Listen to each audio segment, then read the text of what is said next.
신약성경 347페이지 디도서 1장 1절로 4절까지 말씀 우리 다 찾으셨으면 한 목소리로 합독하시겠습니다.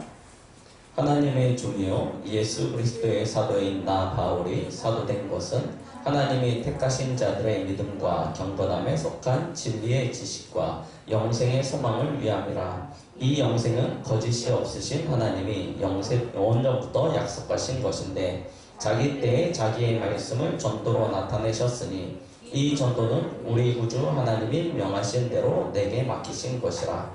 같은 믿음을 따라 나의 참 아들 된 디모데에게 편지하노니 하나님 아버지와 그리스도 예수 우리 구주로부터 은혜와 평강이 내게 있을지어다. 아멘.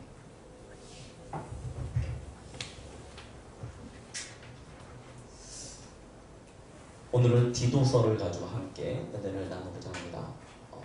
이 신약성경 후반부로 가면 성경 한 권 한 권이 굉장히 짧기 때문에 이렇게 한 권의 성경을 가지고 오래 보기보다는 전체 흐름을 좀 파악하려고 하는데요. 디도서를 통해서는 우리가 굉장히 중요한 그리스도의 구원론에 대하여 한번 확인하는 그런 시간을 갖기를 원합니다. 지금 우리는 코로나19로 말미암아 유례없는 시간을 지금 지내고 있습니다. 우리가 이번 주가 고난주간 아닙니까? 우리 코로나19 때문에 지금 사순절 고난주간의 이런 시간들조차도 놓치고 있고요. 다음 주가 부활절기, 부활절 감사예배를 하나님 앞에 드리는데요. 또한 부활절에 대한 인식도 거의 하지 못한 채 그냥 지나가고 있습니다. 그러나 우리는 이 무심코 흘러가는 시간들을 그냥 흘려보내면 안 되는 줄 압니다. 우리 자신이 복음으로 온전히 서는 일에 사실은 이 복음이 나의 복음으로 개인화되어지는 중요한 응답을 누려야 될 텐데요. 이때 우리가 디도서를 보게 되었습니다. 고난의 주간을 앞두고 또 부활절의 중요한 은혜의 시간표를 앞두고 우리가 디도서를 보게 되는데요. 디도서는 우리가 이 성경의 제목에 나와 있는 것 같이 디도에게 쓴 편지입니다. 전도자 바울이 디도에게 있었어요.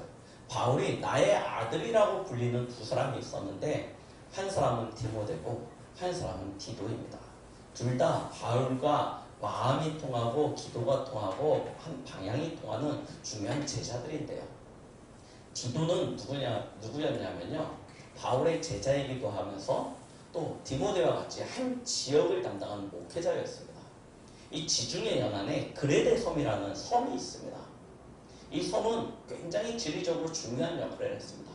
지금은 지중해를 횡단하는 것 자체가 그렇게 어려운 일이 아니었지만 예전에는 굉장히 큰 위험을 무릅쓰면서 건너가야 되는 큰 바다였습니다. 그래서 우리가 그 사도행전을 보면 전도자 바울이 로마의 병사들에 의해서 로마로 갈 때요. 그 그레데 섬에 머물렀다가 출항해가지고 유라굴로라는 광풍을 만나게 되어지지 않습니까? 그때 바울이 가지 말라고 했는데 백부장이 선주와 선장의 말을 듣고 출항을 하게 되었잖아요. 그때 나타나지는 섬이 그레데 섬인데요. 이게 지중해 한 가운데 이 중요한 교통의 요충지다 보니까 여러 민족 다양한 사람들이 와서요. 그 섬에 유하는 것입니다. 그러다 보니 이런저런 온갖 짬뽕 되어지는 사상들이 그곳에 있게 되어지죠. 그 영향력이 그대로 교회에 들어오게 되어집니다. 그걸 두고 전도자 바울이 디도에게 너는 이 지역을 다스리는 관할하는 교역자이자 목회자로 이렇게 행하라 하면서 쓴 목회서신이기도 한데요. 이 목회서신을 쓰면서 전도자 바울은 단순히 목회적으로 디도인 제자에게 이렇게 행하여라 라고만 이야기하는 것이 아니고요. 여기에 중요한 구원에 대한 교리를 담고 있는 것을 우리는 보게 되어집니다. 그래서 우리는 이 디도서를 통해서 우리가 어떤 그리스도에 관련되어진 이 구원에 대한 믿음을 가져야 되는지, 우리 전 강북동북의 성도들이 어떤 믿음으로 하나가 되어야 되는지 이런 중요한 흐름을 같이 찾아보면서 이 구원에 대한 복음을 가지고 이 사순절 마지막 고난의 주간에 우리 자신이 더욱더 복음으로 온전히 서게 되는 그런 축복을 누리는 시간이 되시길 바라겠습니다.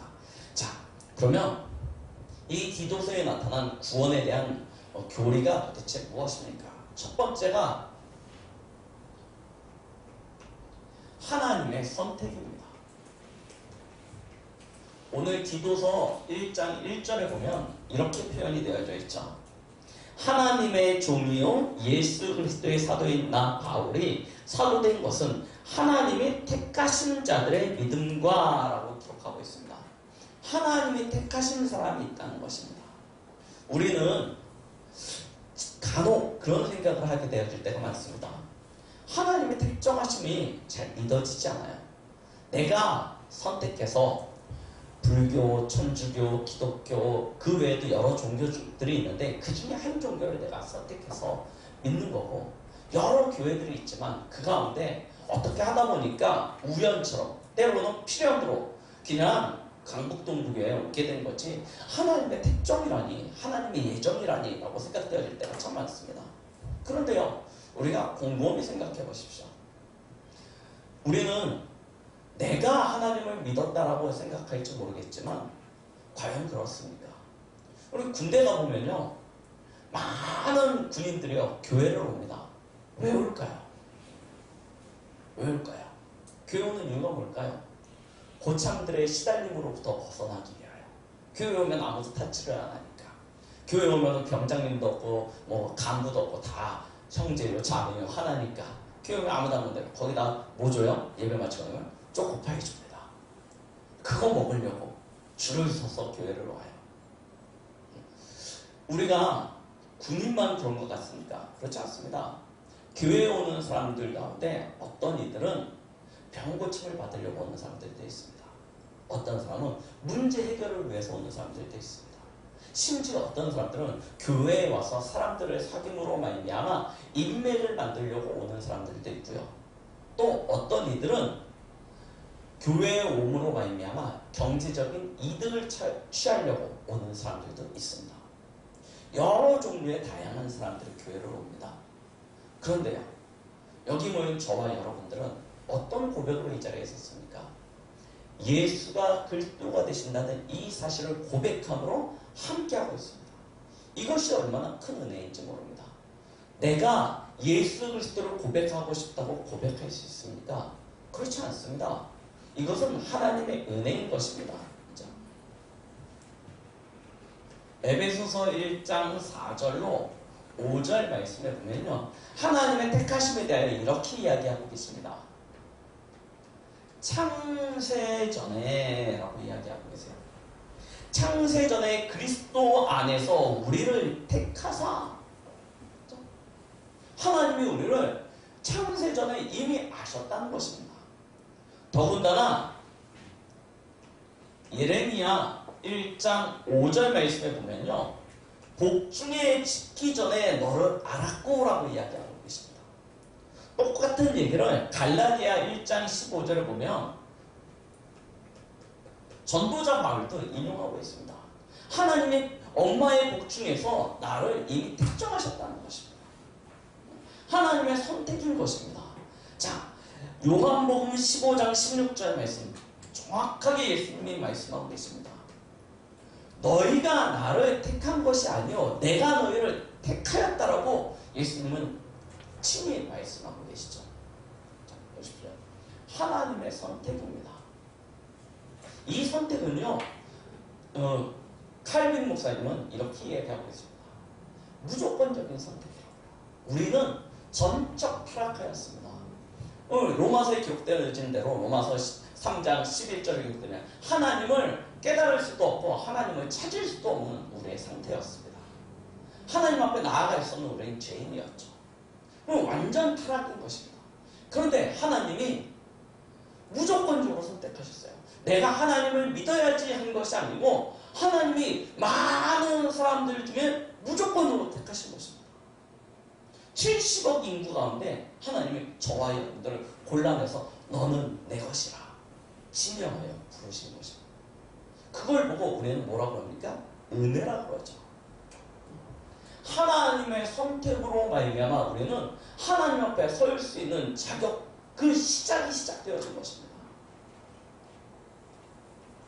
두 번째입니다. 자, 그 선택 그리스도 안에서 우리를 택하셔서 하나님이 우리에게 영생을 주신 것입니다. 오늘 디도서 1장 2절 말씀에 이렇게 이야기하고 계시죠. 영생의 소망을 위함이라. 이 영생은 거짓이 없으신 하나님이 영원 전부터 약속하신 것이라고 이야기하고 계십니다. 하나님이 영원 전부터 약속하신 이 영생을 우리에게 허락하여 주셨는데요. 어떻게 허락하여 주셨습니까? 요한복음 3장 16절. 하나님이 세상을 이처럼 사랑하사 독생자를 주셨으니 누구든지 저를 믿는 자마다 멸망치 않고 영생을 얻게 하려 하시니라. 무엇으로요? 믿음으로요. 믿음으로 영생을 주신다라고 말씀하고 계십니다. 디모데 후서 1장에 우리 9절 말씀에는요, 뭐라고 기록하고 있냐면, 우리의 행위대로 하심이 아니요 오직 자기의 뜻과 영원 전부터 그리스도 예수 안에서 우리에게 주신 은혜라고 이야기하고 계십니다. 내 것이 아니에요. 행위가 아니에요. 우리의 열심이나 공로가 아니에요. 하나님의 은혜로 우리에게 영생을 허락하여 주신 것입니다. 로마서 11장 5절로 6절에 보면요, 우리가 너무 우리 교회에서 많이 들은 말씀이죠. 하나님이 이 시대에 은혜로 남은 자들을 택하여 구별하셨는데요, 뭐라고 이야기하냐면 행위로 말미암지 않음이니 그렇지 않으면 은혜가 은혜되지 못하느니라 라고 말씀하고 있습니다. 행위가 아니어야 하는 거예요. 우리에게 시작되어진 이 하나님의 구원의 이 손길, 이 영생의 축복은 내게서부터 시작되어진 것이 아니고 하나님의 전적인 은혜인 것입니다. 우리는 다 양같아서 그릇 행하여 각기 제 길로 갔습니다. 각자 자기의 소견대로, 내가 하고 싶은 대로, 내가 가고 싶은 길로 막 흩어져서 막 뿔뿔이 흩어져 가고 있는데, 하나님께서 우리에게 은혜를 베푸시사 예수 그리스도로 말미암아 영생에 참된 축복을 주시기로 계획하신 것입니다. 우리는 그 사실을 믿기만 하는 거예요. 그러면 우리에게 무엇이 찾아옵니까? 구원에 참된 축복이 오게 되는 줄 믿습니다. 디도서 2장 11절 말씀입니다. 하나님은 사실은 모든 사람이 구원을 받기를 원하십니다. 그래서 11절에 모든 사람에게 구원을 주시는 하나님의 은혜라고 표현하고 있습니다. 모든 사람이 구원을 받기를 원하시는 것입니다. 그래서 하나님은 우리에게 하나님의 지혜로 구원을 주셨습니다. 우리의 지혜로, 우리의 열심과 노력과 행위로 구원을 얻으려고 한다면 이 성향적으로 외향적에서 화끈한 사람들이 있습니다. 사람을 좋아하고 어울리기를 좋아하고 놀기를 좋아하고 이런 사람들은요, 마치 에서와 같은 사람들은요 구원받기 참 힘듭니다. 왜냐하면 사람들과 어울려 놀아야 되고 즐겨야 되고 해야 되니까요. 구원받기 힘듭니다. 그리고요, 성향적으로 굉장히 좀 이성적이고 합리적인 사람은요 구원받기 진짜 힘들어요. 막 따지고 재고 하면요 구원받기 힘듭니다. 그럼 어떻게 구원을 받습니까? 하나님이 구원에 대한 어떤 조건을 주셨다면 그 조건을 충족할 수 있는 사람이 얼마나 되겠습니까? 거의 아마 없을 것입니다. 우리는 그래서 일평생 어떤 종교와 같이 이 구원을 얻기 위하여 날마다 노력하고 열심으로 행위로 그런 삶을 살아야 되지. 그런 삶을 살아야 될 것입니다. 그런데 우리에게 주신 구원은 그것이 아니에요. 뭐라고요? 믿음입니다. 무엇을 믿냐? 이게 중요하겠죠. 그래서 우리에게 주신 구원은 하나님의 지혜로 아주 간단한 것입니다. 너무나 간단해가지고요, 세상 사람들은 오히려 그 사실을 부인해요. 어떻게 구원이 그렇게 간단할 수 있느냐? 어떻게 그렇게 구원이 단순하냐라고 이야기합니다. 그런데 하나님은 왜 그렇게 단순하게 주셨냐?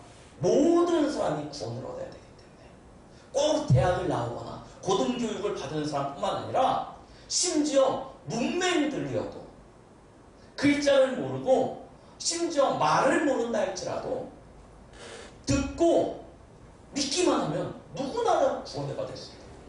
저 아프리카 오지에 있는 사람들만, 또 저 미국의 저 유명한 하버드나 이런 대학에 있는 사람들, 누구나 다 동일하게 구원을 받을 수 있는 길을 주셨습니다. 그 길이 무엇입니까? 바로 예수 그리스도인 것입니다. 로마서 3장 23절. 왜 하나님이 그렇게 하셨냐? 모든 사람이 죄를 범하였으며 하나님의 영광에 이르지 못하더니 라고 기록하고 있죠. 그 죄는 어디서부터 왔습니까? 로마서 5장 12절. 한 사람 아담으로 말미암아 이 땅에 죄가 오고 죄로 말미암아 사망이 찾아오게 되고요. 모든 사람은 그 가운데서 종로를 타는 인생이 되었다라고 말씀하고 계십니다. 그래서 하나님의 영광이 이르지 못하는 상태가 되어져 버렸어요. 그런데요, 참 감사하죠. 로마서 5장 8절. 우리가 아직 죄인 되었을 때 그리스도께서 우리를 위하여 죽으심으로 하나님의 사랑을 확증하셨다라고 말씀하고 계십니다. 한 사람, 예수 그리스도의 죽으심, 그의 죽으심이 하나님이 우리에 대한 사랑을 확증하신 것입니다. 그의 죽으심으로 말미암아 우리는 요한복음 14장 6절 하나님 앞에 나아갈 수 있는 길이 열린 것입니다. 로마서 8장 2절 말씀이죠. 우리는 죄와 사망의 법에 매여 있었는데 생명의 성령의 법으로 우리를 해방시켜 주신 것입니다. 요한복음 8장 44절 너희 아비 마귀. 그래서 우리는 마귀의 종노릇하는 인생, 마귀의 자녀된 인생, 그래서 영원히 지옥 가야 될 수밖에 없는 인생이었는데 하나님의 아들이 나타나신 것은 마귀의 일을 멸하라 하시니라. 예수님이 마태복음 16장 16절 말씀, 그리스도가 되어 주심으로 말미암아 우리 인생의 모든 문제를 해결하여 주신 것입니다. 단순히 모든 문제를 해결하신 것으로 그쳤으면 우리는 예수 그리스도를 믿음으로 믿는 그 순간 영생 얻음으로 우리의 삶을 끝내야 되는지도 모릅니다. 그런데 이것이 단순히 믿음으로 그친 것이 아닙니다. 구원함으로 그친 것이 아니고요. 이제 우리에게 주신 축복이 무엇입니까?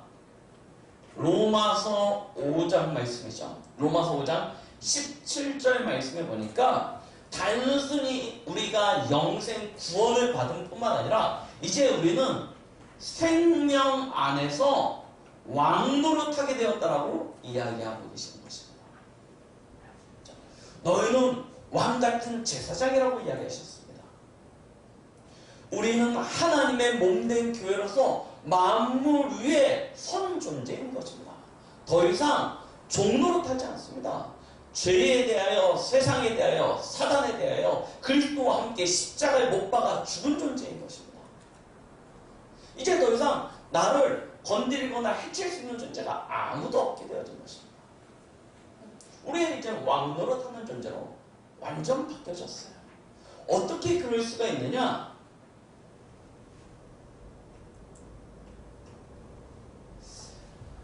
성경에서는 이렇게 이야기하고 계십니다. 디도서 2장 13절 말씀입니다.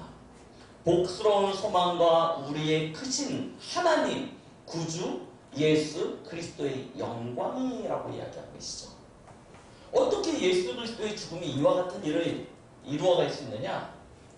예수 그리스도의 신성입니다. 신성이라는 것은 곧 무엇입니까? 그가 하나님 되신다는 것입니다. 디도서 2장 13절 말씀. 예수님이 곧 누구시라고요?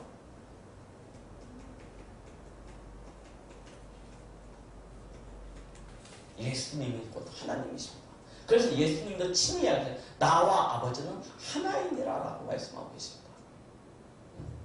요한복음 1장에 보면 이야기는 태초에 말씀이 계시니라 이 말씀이 하나님과 함께 계셨으니 이 말씀이 곧 하나님이시라 라고 말씀합니다.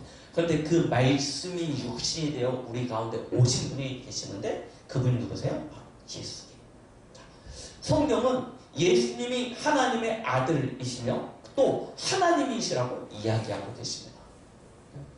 자, 그 하나님 되신 예수님께서 자신이 친히 하나님 되심을 증명하시는 사건이 있었습니다. 그것이 무엇입니까? 바로 부활에 대한 사건입니다. 예수님이 죽으시고 친히 그가 하나님 되심을 증명하시기 위하여 모든 사단과 사망의 권세를 이기시고 부활하셔서 자신이 친히 하나님 되심을 나타내신 것입니다. 그리고 이야기하십니다. 오늘 13절 말씀해 보니까 이렇게 얘기하고 계시죠. 복스러운 소망과 우리의 크신 하나님 구주 예수 그리스도의 영광이 나타나심을 기다리게 하셨으니 다시 그의 영광이 나타나실 것이라는 것입니다.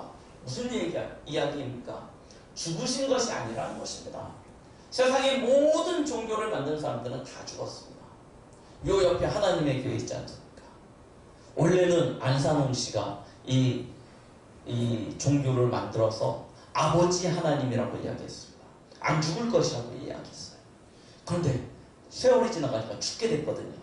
그러니까 교리를 바꿨습니다. 아버지 하나님이 아니고 어머니 하나님으로 바꿨어요. 그래서 그의 부인에게 모든 것을 다 물려주고 죽었습니다. 자, 지금 신천지 이만희 씨 호시라니까요. 원래는 자기는 성령으로 이 땅에 선지자로 와가지고 안 죽을 것이라고 했습니다. 그런데 누가 봐도 늙거든요. 누가 봐도 죽을 시간표가 다가옵니다. 그러면 어떻게 합니까? 지금 교리를 바꾸고 있어요. 그의 와이프한테 이걸 넘기거나 아니면 그의 양자된 조카가 있거든요. 이 사람한테 이걸 넘기려고요. 이 땅에서 너무 많이 수고를 해서 하나님이 모세처럼 이제 이만희 씨를 데리고 가고 또 다른 지도자를 세워서 이 복음, 이 말씀 운동, 이 신천지 운동을 하게끔 하겠다 하고 이제 교리를 살짝 바꾸는 작업을 하고 있습니다. 모든 사람이 다 죽어요. 이 땅에 모든 종교를 만들어냈던 사람들은 다 죽었습니다. 석가모니도 죽었습니다. 다 죽었습니다. 그런데 죽으시지 않으신 분이 계세요. 영원하신 분이 계세요. 그분이 누구시냐? 바로 예수 그리스도십니다. 그분은 오늘 우리에게 주신 말씀처럼 친히 하나님 되시기에 모든 사망을 이기시고 부활하시고 장차 재림주로 다시 오실 것입니다. 사도행전 1장 11절에 천사를 통하여 약속하고 계시죠. 다시 오실 것에 대하여. 자, 그는 하나님이십니다. 그렇게 죄가 없으십니다. 죄가 없으시기에 이 땅에 하나님의 어린 양으로 오셔서 우리의 모든 죄와 허물과 질고를 다 친히 담당하시고 십자가에 죽으심으로 말미암아 하나님과 우리 사이를 화목케 하는 그런 화목제물이 되어주실 수 있으셨던 것입니다. 그 십자가의 죽으심으로 말미암아 우리는 참된 구원에 대한 축복을 누릴 수 있게 되어진 것이죠. 그럼 구원이 도대체 무엇입니까? 디도서 3장 5절에 이렇게 이야기하고 계십니다. 우리를 구원하시되 우리가 행한 바 의로운 행위로 말미암지 아니하고 오직 그의 긍휼하심을 따라 중생의 씻음과 성령의 새롭게 하심으로 하셨나니. 자, 5번이죠. 구원은 어떤 것을 가져오냐? 중생입니다. 중생이라는 것은 새롭게 하신다는 것입니다. 이 중생에는요, 거듭남이라는 뜻을 가지고 있죠. 디도서 3장 5절 말씀이에요. 하나님은 예수 그리스도로 말미암아 구원받은 우리를 새롭게 하시는 것입니다. 요한복음 3장에 보면요, 4장에 보면요, 그런 얘기가 있죠. 3장입니다. 3장에 니고데모가 밤중에 예수님을 찾아와서 이야기합니다. 어떻게 하면 거듭날 수 있습니까? 내가 어머니 뱃속에 다시 들어갔다 나와야 되겠습니까? 라고 예수님한테 질문할 때 예수님이 뭐라고 이야기하십니까? 물과 성령으로 거듭나지 아니하면 새롭게 되어질 수 없다라고 이야기하십니다. 그러면서 하신 얘기가 요한복음 3장 16절이죠. 예수 그리스도를 믿는 자가 영생을 얻게 되어진다라고 말씀하고 계시는 것입니다. 오직 그리스도 안에서 우리는 새로운 거듭남의 축복을 누릴 수 있게 되는 것입니다. 고린도후서 5장 17절 말씀이에요. 이전에 우리의 삶의 모습이 어떤 모습이었던 상관없습니다. 오늘 새벽에도 말씀드렸듯이 우리의 이전의 삶의 모습이 도둑이든 강도든 살인자든 창녀든 다 상관없습니다. 뭐 하면 됩니까? 예수 그리스도를 만나는 그 순간 새롭게 되어지는 것입니다. 이전 것은 지나가 버렸습니다. 보라 새 것이 되었도다라고 말씀하고 계시죠. 우리 이사야서의 말씀에 옛전 일은 하나님께서 생각지도 않으시겠다라고 말씀하십니다. 이전 일은 기억지도 않으시겠다라고 말씀하고 계십니다. 우리를 얽매이게 할 수 있는 것이 아무것도 없는 것이죠. 이제 새로운 존재로 거듭나게 되어진 것입니다. 어느 정도로 우리의 신분이 바뀌어집니까? 갈라디아서 4장 1절부터 7절 말씀. 전에는 우리가 세상의 초등학문 속에서 종노릇하는 인생이었습니다. 왜 그러냐? 우리가 아직 어렸기 때문에. 그러나 이제 우리가 장성하게 되면 모든 것의 주인이 된다라고 말씀하고 계십니다. 왜요? 우리는 아들이기 때문입니다. 아들이기 때문에. 하나님의 아들은 모든 것의 주인이 되어지는 것입니다. 로마서 8장 14절로 17절 말씀에도 기록하고 있죠. 우리가 하나님을 아빠 아버지라 부를 수 있는 양자의 영을 가지게 되어졌습니다. 그러니 모든 것의 주인이 되어질 뿐만 아니라 모든 것의 상속자가 되어질 수밖에 없는 것이죠. 우리의 신분은 이제 자녀됨의 신분입니다. 완전히 바뀌어졌어요. 이전에 내 어떤 과거의 상처, 아픔, 내가 가졌던 어떤 기억지 못할 만한 그런 안 좋은 기억들, 경험들 다 버리십시오. 그리스도께서 이미 우리의 과거 문제를 다 해결하셨습니다. 십자가에서 다 끝내셨습니다. 이제 우리가 선 곳은 하나님의 나라요, 하나님의 백성이요, 하나님의 자녀된 새로운 신분을 가지게 되어진 것입니다. 그러면 과거의 나로 말미암아 더 이상 고민하지 마십시오. 거기에 매이지 마십시오. 이제 우리는 자유자입니다. 우리를 얽매이게 할 수 있는 것이 아무것도 없다고 말씀하셨습니다. 우리를 하나님의 사랑에서 끊을 것이 아무도 없다고 분명히 기록하고 있습니다. 그럼요. 우리가 오늘 누릴 수 있는 단 한 가지가 있다면 구원받은 나의 신분입니다. 이것으로 시작하시면 됩니다. 항상 내가 누구냐? 하나님의 자녀다. 이 사실로부터 모든 일을 시작하시기 바랍니다. 우리가 받은 축복이 어느 정도라고요? 창세기 12장 1절로 3절. 너는 복이 되있지라. 뭘 해서 복 받는 것이 아닙니다. 우리가 자녀를 사랑함에 있어서 무엇을 자녀가 해주기 때문에 내가 사랑해 줍니까? 그렇지 않습니다. 그냥 존재하는 것 자체로도 우리는 그 자녀에게 시선이 가고 관심이 가고 그 자녀를 위하여 기도하게 되어지고 베풀게 되어지는 것입니다. 이게 자녀됨의 신분 아닙니까? 그렇습니다. 지금 70살, 이제 80이 다 돼가시는 저희 아버님 늘 뭐하냐면 내가 전화 걸기 전에 전화하세요. 전화해가지고 막 얘기하세요. 이런저런 얘기 다 하세요. 왜 그러냐? 자녀이기 때문에. 마찬가지입니다. 우리 자녀입니다. 당연히 부모님께로부터 오는 복을 받을 수밖에 없습니다. 이게 우리의 신분입니다. 하나님이 복 주실 수밖에 없어요. 이 복이 어느 정도입니까? 너로 말미암아 모든 족속 천하 만민이 다 복을 받게 되어질 것이라고 약속하시는 것입니다. 거듭남은 완전히 새로운 신분이 되어진 것입니다. 이 사실을 우리는 기억하시면 됩니다. 이걸 붙잡고 승리하시면 됩니다. 자, 그럼에도 불구하고 우리는 연약해서 때때로 하나님 앞에 참 창피하고 부족하고 하나님 앞에 부끄러울 때가 있지 않습니까?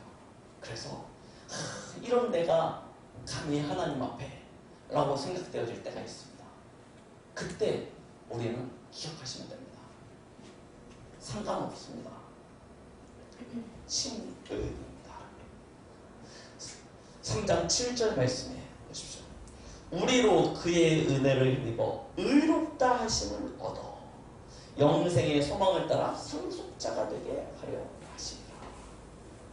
3장 7절 말씀하고 우리를 의롭다 말씀하고 계시는 것입니다.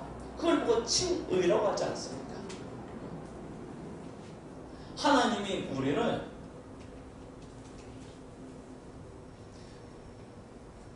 의롭다 말씀하시고 우리를 하나님의 상속자가 되게 하신다라고 이야기하고 계십니다. 로마서 6장 15절에 뭐라고 표현하고 있냐면 더 이상 우리가 이 법 아래에 있는 자가 아니라는 것입니다. 우리는 이제 은혜 아래 거하는 자가 되어졌습니다. 우리가 여전히 법 아래에 있다. 그러면 우리는 종으로 탈 수밖에 없습니다. 종은 법 아래에서 살아요. 그래서 잘하면 칭찬받고 못하면 혼나고 그렇게 살아갑니다. 근데 우리는 자녀가 되어졌어요. 그래서 이 법 아래에 있지 않습니다.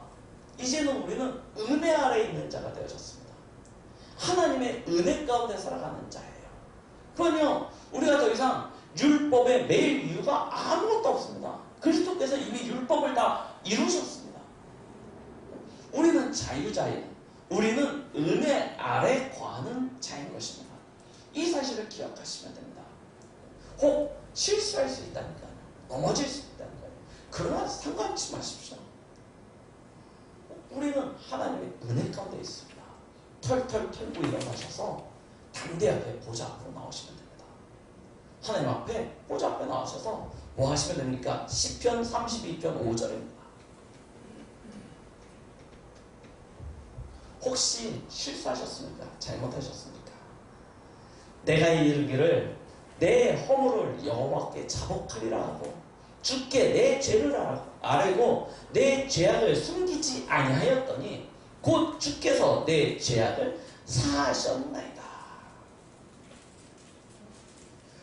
숨기지 않으면 돼요. 우리는요 늘 숨기거든요. 이게 체질되어 있습니다. 늘 부모님 앞에서 숨기듯이 뭔가를 계속 숨겨 사람들 앞에 숨기듯이 그러면 하나님께도 숨겨질 거라고 생각을 하고 감추고 숨기려고 합니다. 그런데 감추고 숨긴다고 하나님 앞에서 가려지겠습니까? 그것이 그렇지 않습니다. 하나님은 나보다 나를 더 잘 아시고 하나님이 거하시는 곳은 우리 부모님처럼 안방에 계시는 것이 아니고 나와 함께하고 계신다니까요. 감춰지지 않습니다. 그러면 뭐 하시면 됩니까? 오히려 내 허물을 여호와께 자복하고 아뢰면 되는 것입니다. 그러면 하나님께서 내 죄악을 다 사하여 주시겠다고 말씀하고 계십니다. 요한일서 1장 9절에도 동일한 말씀을 이야기하고 계시지 않습니까? 우리가 우리의 죄를 하나님 앞에 자복하고 아뢰면 하나님께서 우리의 죄를 사하여 주시겠다고 말씀하고 계시는 것입니다. 그러니요 염려하지 마십시오. 부끄러워하지도 마십시오. 오히려 뭐 하시면 되냐? 우리의 연약함을 이미 하나님께서 아시고 그리스도께서는 그와 같은 사실을 너무나 잘 아시기 때문에 지금 하나님 보좌 우편에 앉으셔서 우리의 중보자가 되어주고 계십니다. 그러면 뭐 하라고요? 히브리서 6장 14절 중보자 대신 우리의 대제사장이요 중보자 대신 예수 그리스도를 의지하여 보좌 앞으로 나오는 것입니다. 숨지 마세요. 이게 참 어리석은 사람들이 범죄하거나 하나님 앞에 뭐 실수하고 잘못하고 나면 도망갑니다. 우리 세상말로 잠수한다고 그래요. 잠수 탄다고 그러잖아요. 어디로 숨어버린다니까요. 언제까지 숨냐면 내가 내 죄를 잊어버리고 그 죄로부터 무감각해질 때까지 스스로 숨어요. 그러면 그 죄가 없어집니까? 그렇지 않아요. 그렇게 무감각해지면 또다시 그 죄를 반복하여 짓게 되어집니다. 그래서 하나의 작은 죄로 말미암아 우리 속담에 바늘도둑이 소도둑된다고 하듯이 내 죄를 내 스스로 도망하고 회피하여서 내가 무감각해지죠. 그러면요 그 다음에는 더 큰 죄를 짓게 되어집니다. 그래서요 우리는 뭐 하면 됩니까? 혹시 실수했습니까? 우리의 중보자 되신 변호사 되시는 그리스도를 의지하여 보좌 앞으로 나오십시오. 그리고 그 하나님 앞에서 우리의 죄를 자복하고 아뢰심으로 말미암아 죄의 사함을 받으십시오. 그리고 뭐 하시면 되냐면 다시는 그 죄에서 반복하여 범하지 아니하고 돌이키시면 됩니다. 우리가 법 아래에 있지 아니하고 은혜 아래에 있다고 하여서 우리를 스스로 그 법 아래로 들어가게 만드는 것이 맞겠습니까? 오히려 죄로 말미암아 우리를 더 타락하는 것이 옳겠습니까? 이제 은혜니까 그냥 상관없어. 내가 어떤 죄를 져도 상관없어. 나는 이렇게 살아도 되고 저렇게 살아도 되고 하나님이 나를 하나님 자녀 삼아줬으니까 괜찮아. 그렇게 사는 것이 옳은 것입니까? 그렇지 않다라고 기억하고 있습니다. 나중에 로마서 6장을 한번 읽어보십시오. 그렇게 사는 것이 옳지 않다라고 이야기하고 있습니다. 우리는 오히려 그때 더 뭐합니까? 하나님의 은혜 가운데로 나가는 것입니다. 하나님이 우리에게 때를 따라 돕는 은혜를 주신다고 약속하고 계십니다. 하나님이 우리에게 주신 구원은요, 예수 그리스도를 통하여 우리에게 주신 구원은 완전한 구원입니다. 조금 더 모자람이 없습니다. 단순히 우리에게 너희의 생을 다 하고 마치고 나면 천국 티켓을 줄 테니까 너는 구원 열차를 타고 천국으로 와라. 어렸을 때 저는 예수 그리스도에 대한 이 복음을 그렇게만 생각해요. 맨날 그냥 나는 구원 열차 올라타고서 하늘 날아가지요. 이게 각인되잖아요.